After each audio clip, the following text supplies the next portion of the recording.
something you can show to all the other trading standards in the rest of the country to say, we've already dealt with this and we've already worked with a specialist. Apologies, Ian. Someone online just said they can't hear you. I think you might need to use the mic. Very good. Sorry. I won't try and start again. Can you hear me now? Some thumbs ups would be helpful. Oh well. I hope you can. Yeah, that's good. That's what we wanted. Very good. Yes, so normally my voice is fairly loud and I don't need a microphone or any sort of amplification. Yes, so the concept of primary authority is that it can be quite convenient to then just have to educate one local authority about your technology and then be able to quote them to other local authorities so you don't have to bring them all up the learning curve. So particularly with age assurance technology, for example, your average trading standards officer in a small town in, I don't know, in Cornwall may never have heard of facial age estimation or levels of assurance or the percentage level of accuracy that could be involved in that. And so the initial thought for this session was to talk about the benefits of that and the challenges of that and whether that's helpful. But I don't know if that's of interest to everybody who happens to have turned up in the room today. I guess there is a broader sort of conversation which we could have, which is a little bit more free thinking, which is about how we manage different regimes internationally. And the fact that, for example, in the US, we had 140 different pieces of legislation requiring age verification going before different states last year. And I wouldn't be surprised if that number was about the same again this year, all of which had very, very specific and different requirements for approaches to age assurance. So perhaps in the absence of anybody voting strongly one way or the other, we'll spend 10 minutes talking about cross-border in the UK and 10 minutes talking about global issues. How does that work? Now, I'm going to do it in more of a form of an interview with people who've sort of worked in this area. So, Alistair, as a provider of an age verification service, how have you found your experience with primary authority? Could you tell us who you did it with, how the process worked, what's been good and what's not been? Thank you very much. Yes, I can.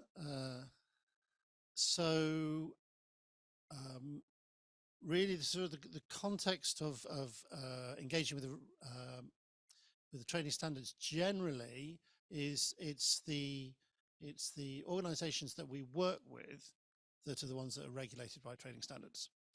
So they will have their primary authority if they're placed across the country, or they'll have a trading standards based close to where they operate.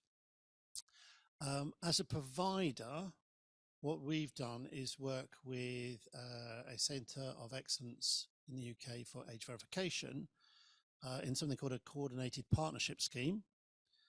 And really what that is all about is working with a trading standards organisation that wants to know more about age verification, wants to become an expert at it, and wants to understand what the providers themselves do.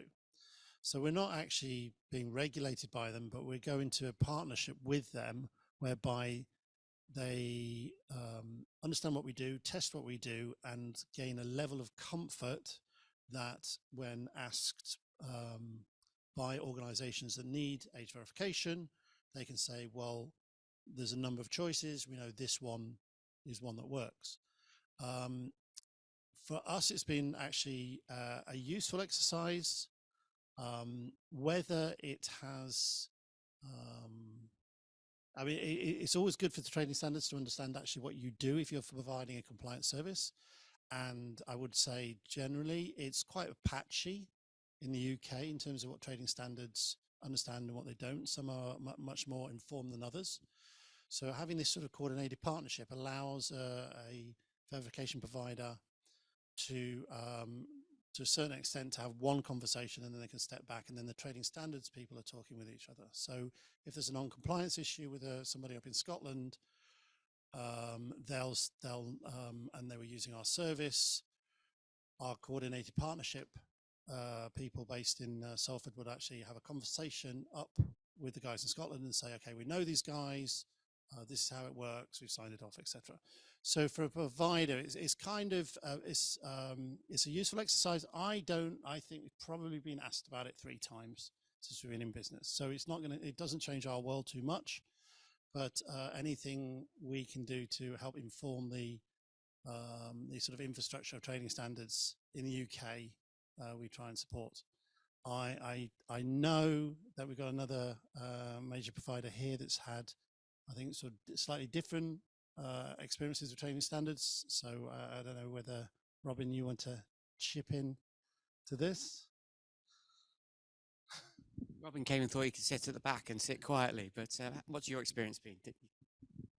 I think it was a while ago, but I think we went through a Bucks and was it Surrey and Bucks trading standards process, and a bit like yourself, like it's just way more efficient to do that with one trading standard and then hope that the other trading standards talk to that one and take off the pressure of us having to try and explain it to tens and tens of different trading standards. So that concept is very good, I think, and also the more consistency, the better. It's obviously the same science you're doing for different businesses across the country. You don't want some trading standards thinking it doesn't work, and the business then getting confused as to whether the science does work or doesn't.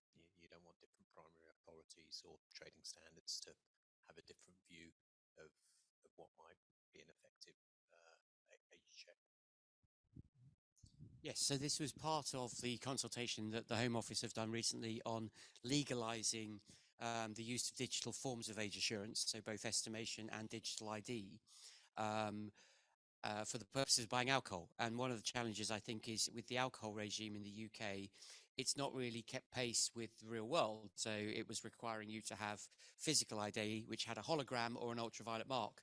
Some of our members as a trade association tried really hard to put holograms onto their phones in order to try to get past this legal requirement, but they never quite. One even had a little sort of prism that you could put on top of the screen and it would create a sort of hologram, and they tried to argue that that meant they'd met the requirement, but there wasn't any primary authority that thought that that was good enough.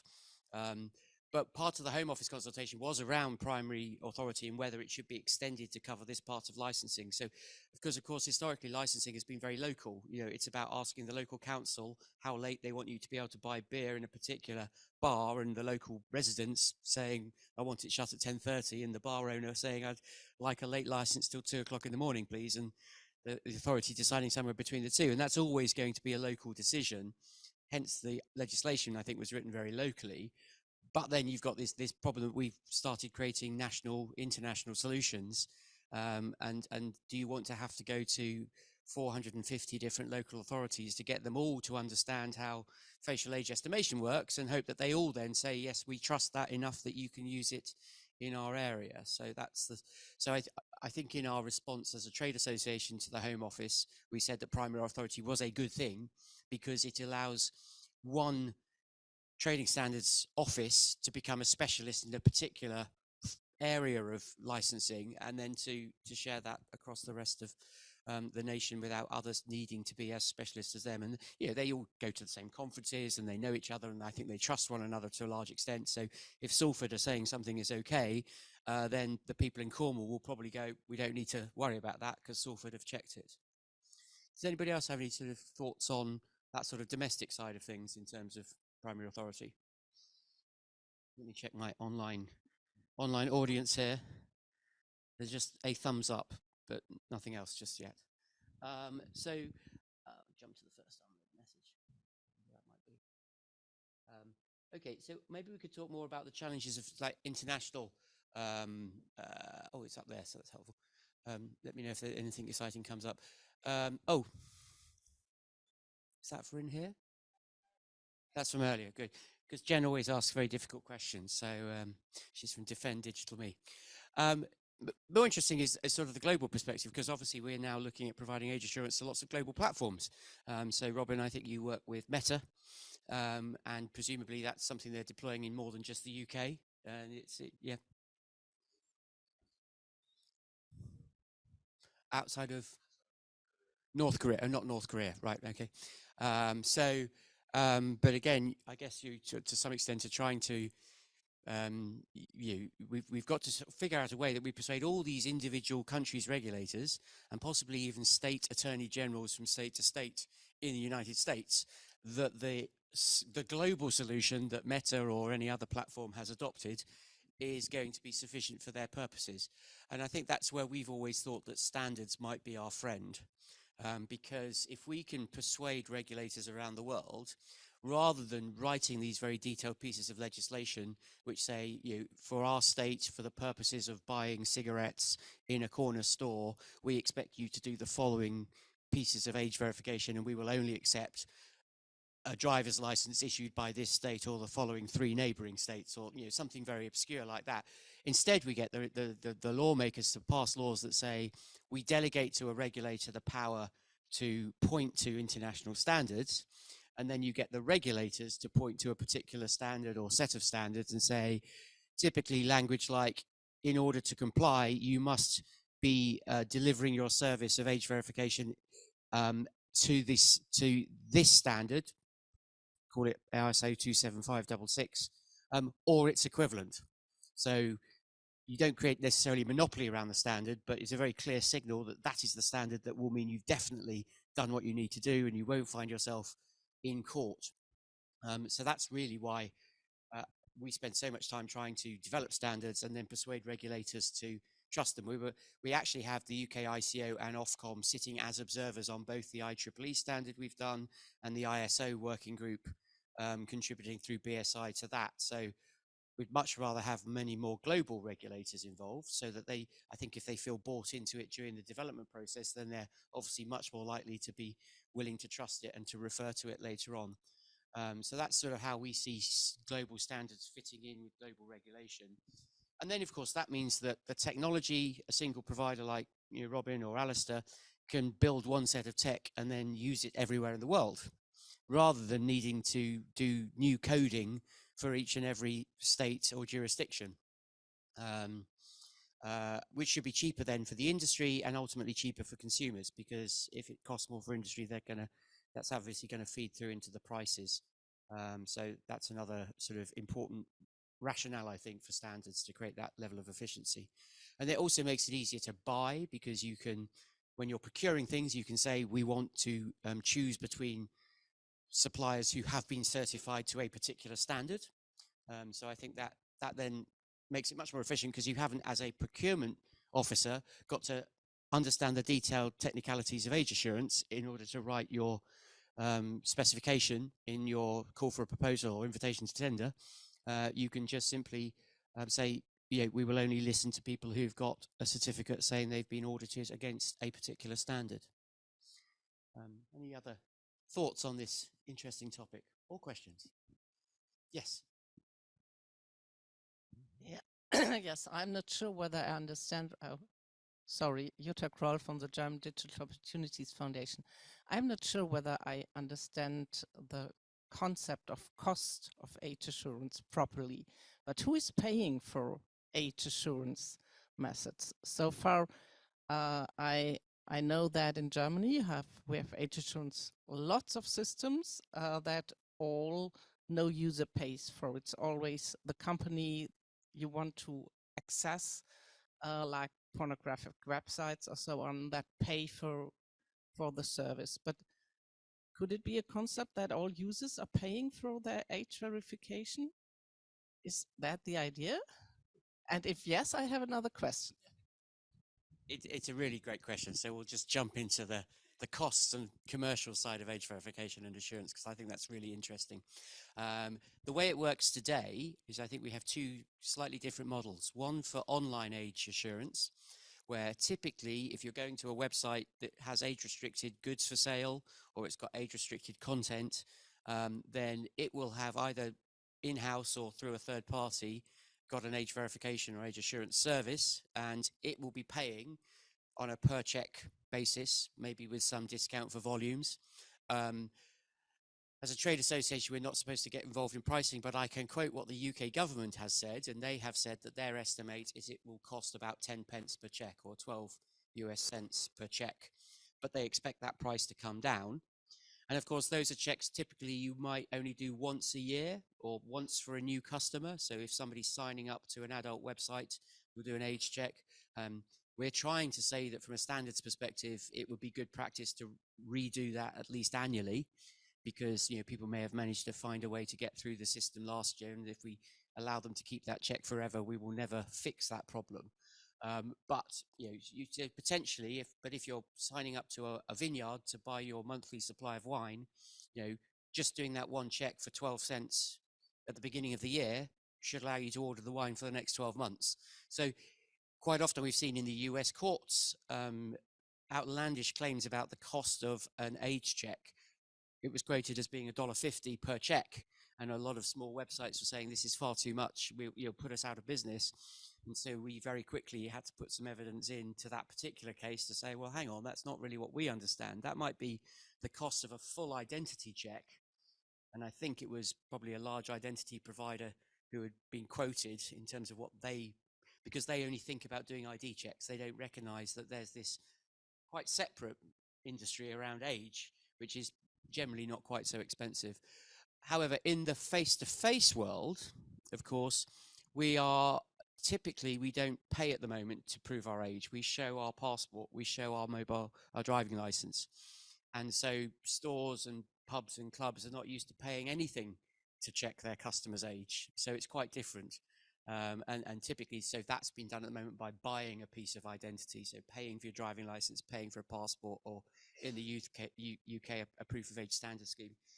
But now we're moving to digital forms of proof of age or digital identity. Then there's a question as, well, hang on, that actually costs quite a lot of money to maintain. You've got to build an app. You've got to update it every time there's a new operating system. You've got to have something that people can go and check keys in the cloud and all that kind of good stuff. And so people say, well, I don't really want to just sort of pay it, have people buy it once and then use it forever. So we're in the process of sort of negotiating with relying parties, supermarkets and so on, to say, if you're going to have access to this ability to check age digitally, we'd like you to contribute to the cost so we can share some of that revenue with the issuers. So that's the state of play today. And of course, we're seeing convergence with online and offline proof of age. People perhaps expect to do everything with the same phone, probably the same app on the same phone. And so these two worlds are colliding at the moment. That's quite an interesting place to be. Sort of if you're doing an MBA, this would be an interesting case study. But you said you had a follow-up question. Yes, my concern would be as a child rights advocate about children. And when we consider creating safe spaces for children, which age verification only for children to enter, not for adults, who would be paying for that? And we already have the situation in online services that in certain cases we are told providing safety for children on the internet causes costs, causes expenses.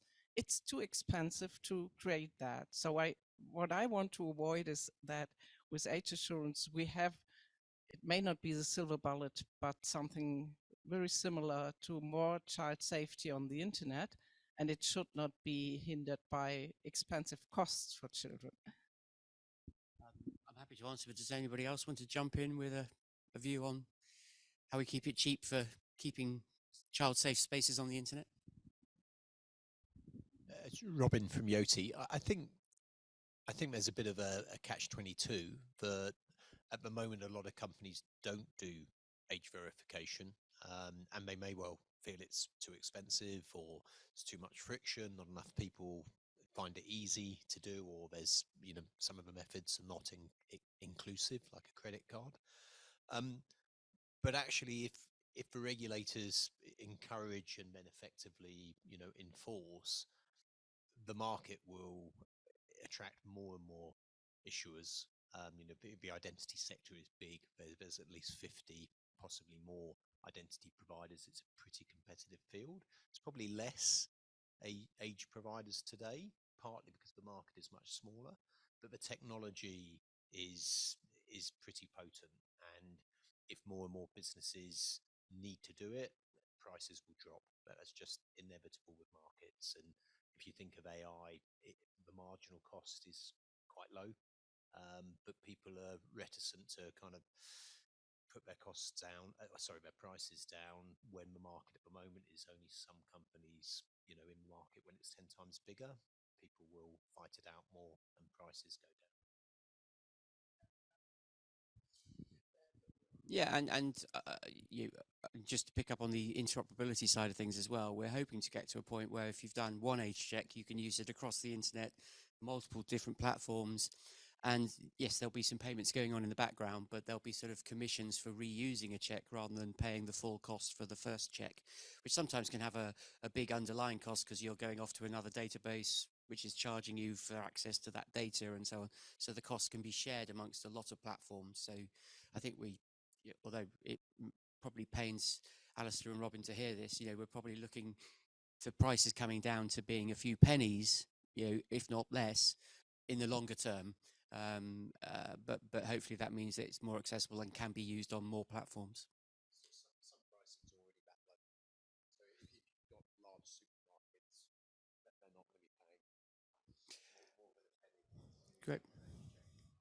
So that was 3 sessions for the price of 1. So we've covered UK Primary Authority, international regulation, and the cost of age assurance, which I think is pretty good for a 20-minute session. So probably not what anybody was expecting, but thank you for bearing with us. So great. Yeah.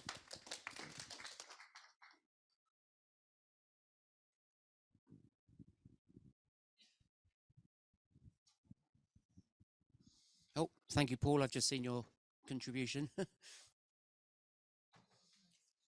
I think you're right that ultimately the consumer has to pay for everything because industry is not generally a charity. Well, no, Ian, the only other thing I'd say, if you can hear me, is is that whilst today the model is that it's priced into the cost of the goods or service that the consumer is looking for, in the future it may indeed be the consumer that is subscribing to a service that makes their journey easier, more secure, less friction, and would cover multiple industries or reuses, as you were talking about. So actually you could see the cost of age verification moving between companies at the moment who are required to comply with regulation to consumers who want to facilitate their own journey online. Yep, thank you very much. An excellent postscript. Okay, we'll hand over to the next session now. Thanks, Paul. Do you know what the next session is? Oh, very good, very good.